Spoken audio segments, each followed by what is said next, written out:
Chapter 21. Red Elk rode into the village.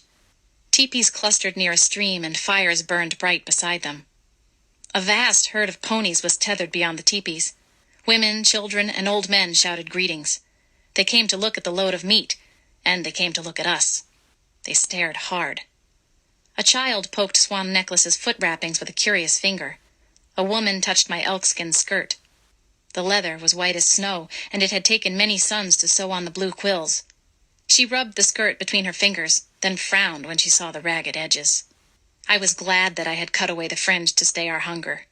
It saved my skirt. Red Elk motioned to Swan Necklace and me. We got off the horses and followed him to his teepee. Children pointed at us as we walked through the village. Dogs barked. I wondered what the Assiniboine would do with us. At Red Elk's teepee, a lighting dove, his wife, was cooking. She was a small woman and moved quickly, like a bird. She speared a chunk of antelope meat and placed it over the fire.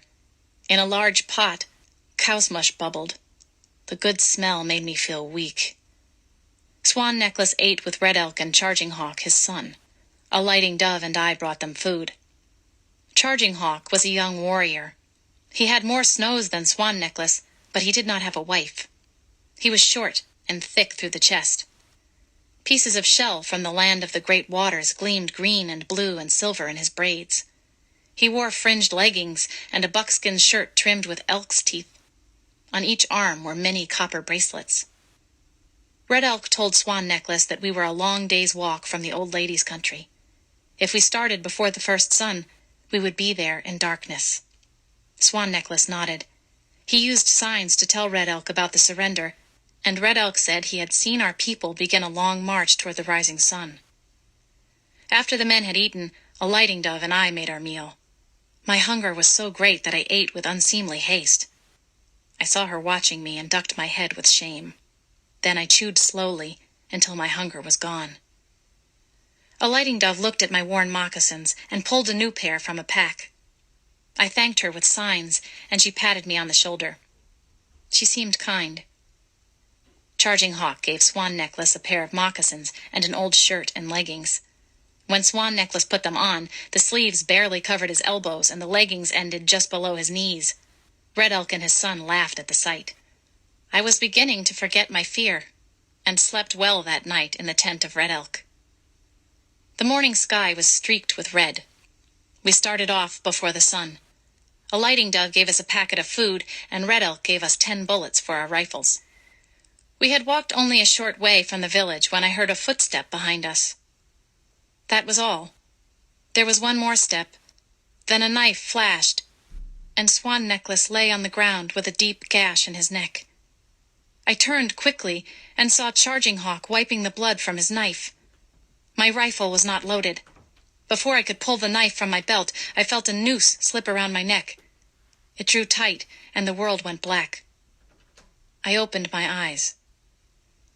Above me was the wall of Red Elk's teepee. My ankles were tied together, and so were my wrists. I looked around. A lighting dove sat next to the opening. She was sewing red and blue beads on a moccasin. I shut my eyes and pretended I was not awake. I thought hard. I remembered the look in Red Elk's eyes when he saw our rifles. I knew Swan Necklace was dead. I wondered why I still lived, but I did not care. It made no difference now if they killed me. The shadows were long when a lighting dove shook me. I looked at her with eyes of hate, but said nothing. She untied my ankles and wrists and led me down to the stream. I could not run away because she held fast to the rawhide around my arm. When I was ready to leave, she touched me over my heart and touched her eyes and then her heart.